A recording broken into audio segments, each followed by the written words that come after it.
Welcome back. Bulletin کے آغاز میں سب سے پہلے آپ کو بتائیں کہ سندھ امپلائیز الائنس اور حکومت سندھ کے درمیان تنخواہوں اور پینشنز میں اضافے سے متعلق مذاکرات ناکام ہونے کے بعد احتجاجی مظاہرہ شدت اختیار کر گیا۔ مظاہرین نے کراچی کے مرکزی شاہراہ ایوان صدر روڈ پر دھرنا دے دیا، جبکہ کچھ مظاہرین گورنر ہاؤس تک پہنچنے میں کامیاب ہو گئے۔ صورتحال پر قابو پانے کے لیے پولیس نے مظاہرین پر لاٹھی چارج اور آنسو گیس کی شیلنگ کی، جس کے نتیجے میں شدید بدنظمی دیکھنے میں آئی۔ شیلنگ کی زد میں راہگیر بھی آ گئے، جبکہ متعدد افراد کی حالت غیر ہو گئی۔ مظاہرے کے دوران ایک لیڈی پولیس اہلکار بھی بے ہوش ہو گئیں۔ پولیس نے 15 سے زائد مظاہرین کو حراست میں لے لیا، جبکہ دیگر کو منتشر کرنے کے لیے کارروائی جاری رکھی گئی۔ مظاہرین کا مطالبہ ہے کہ تنخواہوں اور پینشنز میں 70% اضافہ کیا جائے۔ پولیس اور مظاہرین کے درمیان جھڑپوں کے بعد شہر میں ٹریفک کی روانی بھی متاثر ہوئی۔ حکومت کا بجلی کی بلوں میں سے الیکٹریسٹی ڈیوٹی ختم کرنے کا فیصلہ۔ وفاقی وزیر توانائی اویس لغاری نے تمام وزراء اعلیٰ کو خط لکھ دیا۔ وفاقی وزیر اویس لغاری نے صارفین کو بجلی کے بلوں کو وصول کیے جانے پر متعدد چارجز، ٹیکسز اور ڈیوٹیوں کی وجہ سے پیدا ہونے والی پیچیدگیوں کو دور کرنے کے لیے تمام وزراء اعلیٰ سے تعاون طلب کیا ہے۔ اویس لغاری نے خط میں کہا ہے کہ بجلی کے مہنگے نرخ اہم چیلنج ہیں۔ خط میں وفاقی حکومت نے آئی پی پیز کے معاہدوں پر نظر ثانی سمیت اسٹرکچرل ریفارمز کا بھی ذکر کیا۔ صارفین کے بجلی کے بلوں سے نان الیکٹریسٹی چارجز کو ختم کرنے کے لیے غور کر رہے ہیں۔ پاور ڈویژن نے جولائی سے بجلی کے بلوں کے ذریعے الیکٹریسٹی ڈیوٹی کا وصولی بند کرنے کا فیصلہ کیا ہے۔ اویس لغاری نے کہا کہ یہ قدم نہ صرف بجلی کے بلوں کو مزید شفاف بنائے گا بلکہ سمجھنے میں بھی آسان بنائے گا۔ پاکستان ثالثی عدالت کے ضمنی فیصلے کا خیر مقدم کرتا ہوں۔ ترجمان دفتر خارجہ کے مطابق ثالثی عدالت نے اپنا دائرہ اختیار برقرار رکھا۔ ضمنی فیصلے سے ظاہر ہوتا ہے کہ سنتاس معاہدہ درست اور فعال ہے۔ بھارت کو سنتاس معاہدے پر یک طرفہ کارروائی کرنے کا کوئی حق نہیں ہے۔ دفتر خارجہ کے ترجمان کے مطابق ضمنی فیصلہ پاکستان کے موقف کی توثیق کرتا ہے۔ پاکستان بھارت پر زور دیتا ہے کہ سنتاس معاہدے کو معمول کے طور پر چلائے۔ ترجمان دفتر خارجہ نے کہا کہ بھارت پر زور دیتے ہیں اپنے معاہدے کی ذمہ داریوں کو پورا کرے۔ نائب وزیر اعظم اسحاق ڈار نے کہا ہے کہ بھارت اپنی پالیسیوں پر ایک بار پھر نظر ثانی کرے۔ بھارت نے فالس فلیگ آپریشن کی آڑ میں پاکستان پر جارحیت مسلط کی۔ اسلام آباد میں تقریر سے خطاب کرتے ہوئے اسحاق ڈار نے کہا کہ بھارت نے پہلگام واقعے پر جھوٹا ڈرامہ رچایا۔ بھارت یک طرفہ طور پر سنتاس معاہدہ معطل نہیں کر سکتا۔ پاکستان اپنی خود مختاری اور علاقائی سالمیت کے تحفظ کے لیے پرعزم ہے۔ انہوں نے کہا کہ ہم نے بھارتی جارحیت کا فوری اور مؤثر جواب دیا۔ بھارت پانی کو بطور ہتھیار استعمال کرنا چاہتا ہے۔ بھارت اپنی مرضی پاکستان پر مسلط نہیں کر سکتا۔ نائب وزیر اعظم نے کہا کہ کشمیر عالمی سطح پر تسلیم شدہ مسئلہ ہے۔ مسئلہ کشمیر کے پرامن حل سے خطے میں امن ہوگا۔ بھارت عالمی قوانین کی کھلی خلاف ورزی کر رہا ہے۔ اسحاق ڈار نے کہا کہ پاکستان عالمی برادری کا ایک ذمہ دار رکن ہے۔ پاکستان ایران کے قانونی موقف کی ہمیشہ تائید کرتا رہا ہے۔ ایران کے جوہری مسئلے کے حل پر بات چیت سے نکالا جائے۔ پاکستان نے ایران اسرائیل جنگ بندی کا بھی خیر مقدم کیا۔ انہوں نے کہا کہ غزہ میں انسانیت سوز مظالم ڈھائے جا رہے ہیں۔ پاکستان کو مشرق وسطیٰ کی حالیہ صورتحال پر بھی تشویش ہے۔ اسحاق ڈار نے مزید کہا کہ پاک چین اسٹریٹجک شراکت داری مضبوط سے مضبوط تر ہو رہی ہے۔ وزیر دفاع خواجہ آصف نے کہا ہے کہ بھارتی گمراہ کن موقف دنیا نے تسلیم نہیں کیا۔ اب مودی کی سیاست دم توڑ رہی ہے۔ میڈیا کے نمائندوں سے بات کرتے ہوئے وزیر دفاع خواجہ آصف نے کہا، شنگھائی تعاون تنظیم کے حالیہ اجلاس میں بھارت کی جھوٹی تشہیر اور گمراہ کن موقف کو کسی بھی ملک نے تسلیم نہیں کیا، جبکہ پاکستان کا نقطہ نظر عالمی سطح پر سراہا گیا۔ خواجہ آصف نے کہا کہ اجلاس کے دوران ماحول خوشگوار اور غیر متنازع رہا۔ تمام کارروائی تنظیم کے قواعد و ضوابط کے تحت انجام دی گئی۔ اجلاس میں کسی ملک کو دوسرے کی تقریر پر تنقید کرنے یا جوابی موقف پیش کرنے کی اجازت نہیں دی گئی، جس کے باعث بھارتی وزیر دفاع کو موقع نہیں ملا کہ وہ پاکستان کے موقف کو چیلنج کر سکے۔ سنتاس معاہدے سے متعلق سوال پر وزیر دفاع نے کہا، کوئی بھی فریق اس معاہدے کو یک طرفہ طور پر معطل نہیں کر سکتا۔ انہوں نے کہا کہ بھارت اس وقت ضد اور ہٹ دھرمی پر اتر آیا ہے کیونکہ اسے ماضی کی جنگ میں پاکستان کے ہاتھوں شکست کا سامنا کرنا پڑا ہے۔ مخصوص نشستوں سے متعلق نظر ثانی کیس کے مختصر فیصلے کا 12 ججز کا دستخط شدہ آرڈر آف دی کورٹ جاری کیا جائے۔ پی ٹی آئی نے رجسٹرار سپریم کورٹ کو خط لکھ دیا۔ پی ٹی آئی نے سلمان اکرم راجہ کے ذریعے رجسٹرار سپریم کورٹ کو خط لکھا۔ خط کے متن میں کہا گیا ہے کہ 27 جون کو سپریم کورٹ نے مخصوص نشست نظر ثانی کیس کا مختصر فیصلہ دیا۔ فیصلے کے آرڈر آف دی کورٹ میں صرف 10 ججز کے دستخط شامل ہیں۔ جسٹس صلاح الدین پنور کے بینچ سے علیحدہ ہونے کے بعد 12 ججز کے دستخط ہونا لازمی تھے۔ جسٹس جمال مندوخیل نے الگ رائے دی، جبکہ جسٹس محمد علی مظہر اور جسٹس حسن اظہر رضوی کی رائے بھی الگ ہے۔ تمام جج صاحبان کے الگ الگ فیصلوں کی مصدقہ نقول فراہم کی جائیں۔ پنجاب اسمبلی میں ہنگامہ آرائی پر اپوزیشن کے 4 چیئرمینز کے خلاف تحریک عدم اعتماد کامیاب ہو گئی۔ پنجاب اسمبلی سیکریٹریٹ نے اپوزیشن کے چیئرمین کو عہدوں سے ہٹانے کا نوٹیفیکیشن جاری کر دیا۔ نوٹیفیکیشن کے مطابق انصر اقبال کو چیئرمین اسٹینڈنگ کمیٹی خصوصی تعلیم کے عہدے سے ہٹا دیا گیا۔ Rai Murtaza Iqbal chairman standing committee professional management committee کے عہدے سے فارغ کر دیے گئے۔ اس کے علاوہ احسن علی اسٹینڈنگ کمیٹی کالونیز کو بھی عہدے سے ہٹا دیا گیا۔ سائمہ کنول کو چیئرپرسن اسٹینڈنگ کمیٹی تعلیم کے عہدے سے فارغ کر دیا گیا۔ پنجاب اسمبلی میں ہنگامہ آرائی پر اپوزیشن کو 13 قائمہ کمیٹیوں کی چیئرمین شپ سے ہٹانے کا فیصلہ کیا گیا ہے۔ وزیراعظم شہباز شریف نے ملک میں سیاحت کے فروغ کے لیے پاکستان کو عالمی ٹورزم برانڈ بنانے کی ہدایت کر دی ہے۔ ملک میں سیاحت کے فروغ سے متعلق وزیراعظم شہباز شریف کی زیر صدارت اعلیٰ سطح کا اجلاس ہوا۔ پاکستان میں موجود سیاحتی امکانات کو بروئے کار لانے اور شعبہ ٹورزم کو منظم انداز میں آگے بڑھانے کے لیے مختلف تجاویز پیش کی گئیں۔ وزیراعظم نے اجلاس سے خطاب کرتے ہوئے کہا کہ پاکستان کے سیاحتی شعبے میں زر مبادلہ کمانے کے لامحدود استعداد موجود ہے۔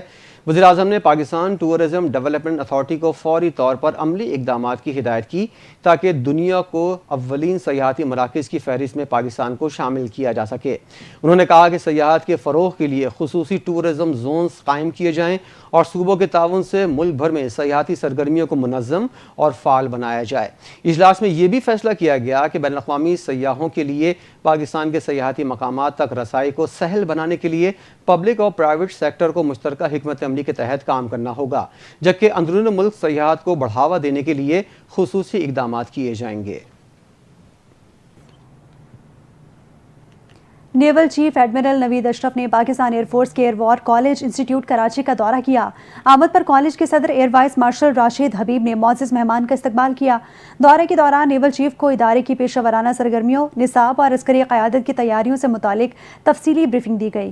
ایڈمرل نوید اشرف نے کالج میں جاری اعلیٰ سطح کی عسکری تعلیم اور تربیت کو سراہا۔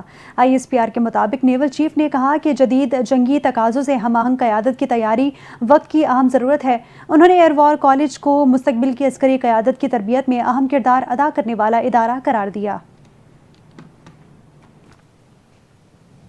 NDMA نے ملک بھر میں 5 جولائی تک شدید بارش اور ممکنہ سیلابی صورتحال کے پیش نظر الرٹ جاری کر دیا۔ اسلام آباد، کشمیر، خیبر پختونخوا، گلگت بلتستان، چترال، اپر دیر، سوات اور کمراٹ ویلی میں طوفانی بارشوں سے ندی نالوں میں طغیانی اور لینڈ سلائڈنگ کا خدشہ ہے۔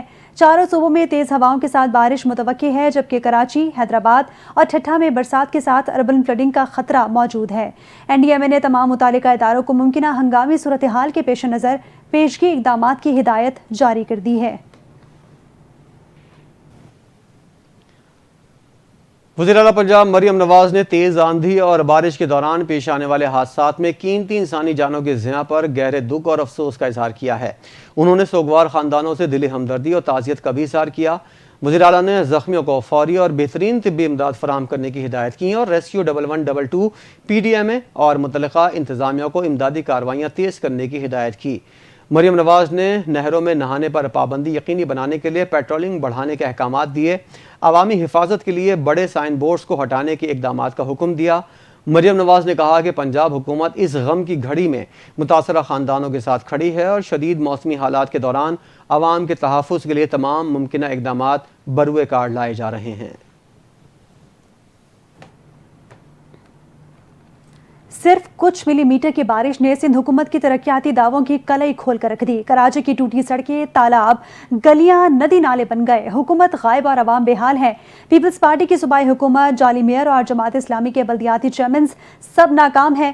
MKM کے اراکین سندھ اسمبلی کا کہنا ہے کہ پیپلز پارٹی اور جماعت اسلامی والے ایک دوسرے پر الزام تراشی کر رہے ہیں، جبکہ عوام بارش کے پانی میں ڈوب گئے۔ تھوڑی سی بارش نے شہر قائد کو مفلوج کر کے رکھ دیا۔ جماعت اسلامی نے بلدیہ سنبھالنے کے بعد صرف پریس کانفرنسز ہی کی ہیں۔ میدان میں ان کی کارکردگی صفر ہے۔ نالوں کی صفائی، نکاسی آب، انفراسٹرکچر کی بہتری کے سب دعوے صرف کاغذی ہیں۔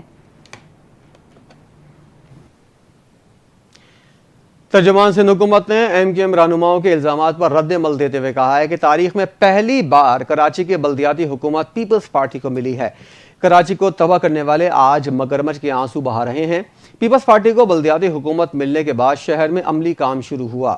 پوچھتی ہوں اپنے دور حکومت میں بارش پر شہر بند کرنے والے آج کس منہ سے باتیں کر رہے ہیں۔ سندھ حکومت کی ترجمان نے مزید کہا کہ میئر ہر وقت شہر کی خدمت کے لیے بلدیاتی اداروں کے ساتھ سڑکوں پر موجود رہے۔ پیپلز پارٹی حکومت نے سندھ خصوصاً کراچی کے لیے میگا پروجیکٹس دیے۔ عوام کو مسترد جھوٹے مینڈیٹ پر بیٹھے لوگ اب جھوٹے الزامات کا کاروبار کر رہے ہیں۔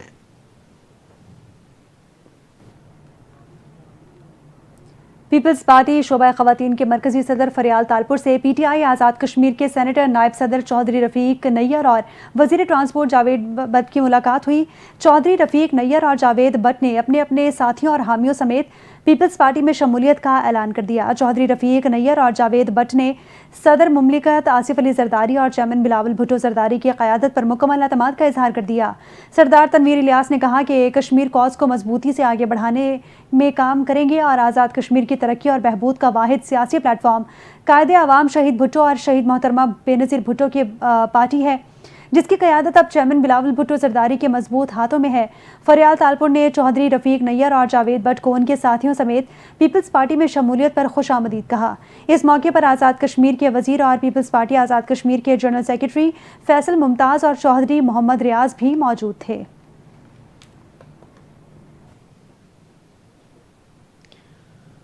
کراچی کے علاقے کھارا در میں عمارت کی چھت گر گئی۔ پولیس کے مطابق 7 منزلہ عمارت کی ٹنکی گرنے سے زینوں اور کوریڈور کو نقصان پہنچا۔ اس نالکر کی مدد سے عمارت میں پھنسے ہوئے افراد کو نکال لیا گیا۔ اس واقعے سے متعلق پولیس کا بتانا ہے کہ 4 اپارٹمنٹ میں 22 لوگ پھنسے ہوئے تھے۔ عمارت سے ریسکیو کیے گئے شخص نے میڈیا سے گفتگو کرتے ہوئے کہا کہ ٹنکی گرنے سے عمارت کا حصہ گرا۔ عمارت 1997 میں بنی تھی۔ کچھ عرصہ پہلے رہائشیوں نے عمارت کی مرمت بھی کروائی تھی۔ حادثے میں فلیٹ میں کافی سامان کا نقصان ہوا۔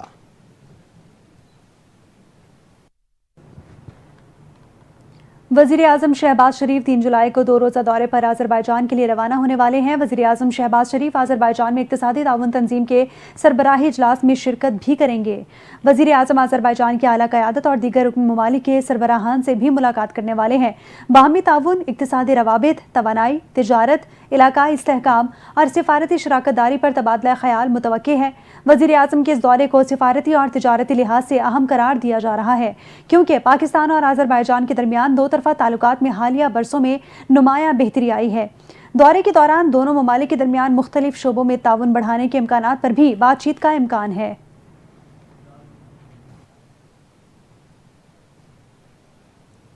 کراچی میں کے ایم سی انجینئرنگ ڈپارٹمنٹ کی جانب سے بغیر کسی کام کے 90 کروڑ روپے مالیت کی 45 اسکیموں کی ادائیگیاں کر دی گئیں۔ ہر اسکیم کی مالیت تقریباً 2 کروڑ روپے ہے، جن کی انتظامی منظوری بلدیہ عظمیٰ کراچی نے 2023 میں دی تھی۔ مزید کیا تفصیلات ہیں اپنے نمائندے عمر دورانی سے جانتے ہیں۔ عمر، اپڈیٹ کیجیے گا۔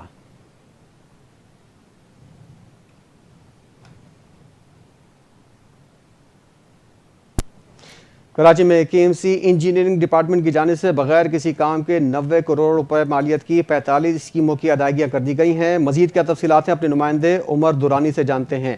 عمر، ان اسکیموں کے بارے میں مزید بتائیے گا۔ جی بالکل، محکمہ انجینئرنگ کے قریبی ذرائع کے مطابق ان اسکیموں کی این آئی ٹیز کے ایم سی کے بجائے غیر قانونی طور پر وزارت ورکس اینڈ سروسز کراچی کے روڈ و ٹرانسپورٹ ڈویژن سے کرائی گئی، جبکہ متعلقہ افسران بھی اس بات سے انکار کر رہے ہیں کہ انہوں نے ایسے کوئی ٹینڈرز کیے ہیں۔ ذرائع کے مطابق طویل عرصے سے ان اسکیموں پر اپنے من پسند ٹھیکیداروں کو بغیر کام کیے ادائیگی کی کوشش کی جا رہی تھی۔ سابق ڈی جی ٹیکنیکل سروسز کے ایم سی اظہر علی شاہ نے مختلف دباؤ کے باوجود غیر قانونی طور پر کیے گئے ٹینڈر اور ان اسکیم کی ادائیگی سے انکار کر دیا تھا، جو کہ ان ٹرانسفر کا سبب بھی بنا تھا۔ لیکن اب محکمہ انجینئرنگ میں تعینات متنازع degree holder XEN Malir Feroz Ahmed Siddiqui نے عرفان نامی سب انجینئر نے تمام 45 کاموں کے بغیر کام کے ایم سی۔ ٹھیک ہے، بہت شکریہ عمر دورانی آپ کا۔ جائے تو آخر جائے کہاں، حکومت نے ایک بار پھر مہنگائی کی ماری عوام پر پیٹرول بم گرانے کی تیاری کر لی۔ پیٹرولیم مصنوعات کی قیمتوں میں آئندہ 15 روز کے لیے 15 روپے فی لیٹر تک اضافے کا امکان ہے۔ ڈیزل کی قیمت میں 15 روپے فی لیٹر جبکہ پیٹرول کی قیمت میں 11 روپے فی لیٹر تک اضافہ متوقع ہے، اور پیٹرولیم مصنوعات کی نئی قیمتوں کا اعلان آج رات کیا جائے گا۔ اس حوالے سے اوگرا آج سمری وزارت پیٹرولیم کو ارسال کرے گی۔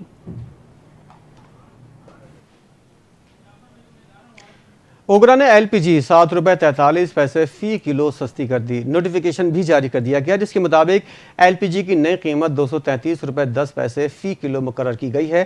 نوٹیفیکیشن کے مطابق ایل پی جی کا 11.8 کلو گرام کا گھریلو سلنڈر 87 روپے 71 پیسے سستا ہو گیا، جس کے بعد نئی قیمت 2751 روپے ہو گئی۔ ایل پی جی کی نئی قیمتوں کا اطلاق 1 جولائی سے ہوگا۔ ہدف ہے کہ 5 لاکھ نوجوانوں کو جدید آئی ٹی سکلز کی تربیت دی جائے، 2 لاکھ بچوں کو گوگل، 3 لاکھ کو ہواوے اور 2 لاکھ کو مائیکروسافٹ ٹریننگ دی جائے۔ بچے بچیاں پرائمری سطح پر اے آئی سیکھ کر آگے بڑھیں گے۔ ملک آئی ٹی افرادی قوت کو عالمی معیار کے مطابق تیار کرنے کے لیے مربوط اقدامات کیے جا رہے ہیں۔ میڈیا سے گفتگو میں شیزہ فاطمہ نے کہا کہ وزیر اعظم نے اسلام آباد کو پائلٹ اسمارٹ سٹی بنانے کی ہدایت کی ہے۔ وزارت نے اسلام آباد کے تمام public schools, B H Us اور ہیلتھ سیکٹرز کو فائبر فراہم کرنے کی فنڈنگ کر دی ہے، اور اگلے 6 سے 8 ماہ میں اسپتال، سکولز اور پولیس اسٹیشنز فائبرائز ہو جائیں گے۔ مفت عوامی وائی فائی کے لیے مخصوص مقامات کی نشاندہی کی جا رہی ہے۔ میٹرو بس اور عوامی مقامات پر وائی فائی کے لیے پبلک پرائیویٹ پارٹنرشپ سے کام ہو رہا ہے۔ یورپ میں جاری ہیٹ ویو نے کئی ملکوں کو اپنی لپیٹ میں لے لیا۔ متعدد مقامات پر درجہ حرارت 40 ڈگری سینٹی گریڈ کو چھو گیا۔ ہیٹ ویو کے باعث یورپی اور برطانوی حکام نے ہیلتھ اور وائلڈ لائف وارننگز جاری کر دی ہیں، جبکہ اٹلی، یونان، اسپین اور پرتگال میں ہیٹ ویو کی وارننگ جاری کر دی گئی ہے۔ پرتگال کے علاقے مورا میں درجہ حرارت 47 ڈگری ریکارڈ کیا گیا، جس کے بعد شہریوں کو گھروں میں رہنے کی ہدایت جاری کر دی گئی۔ اسپتالوں میں ہیٹ سٹروک کے متعدد کیسز رپورٹ ہوئے اور مختلف علاقوں میں دن کے اوقات میں آؤٹ ڈور سرگرمیوں پر پابندی لگانے پر غور کیا گیا ہے۔ پیرس میں آج سال کا گرم ترین دن ریکارڈ ہوا، جہاں درجہ حرارت 35 ڈگری سینٹی گریڈ ریکارڈ کیا گیا۔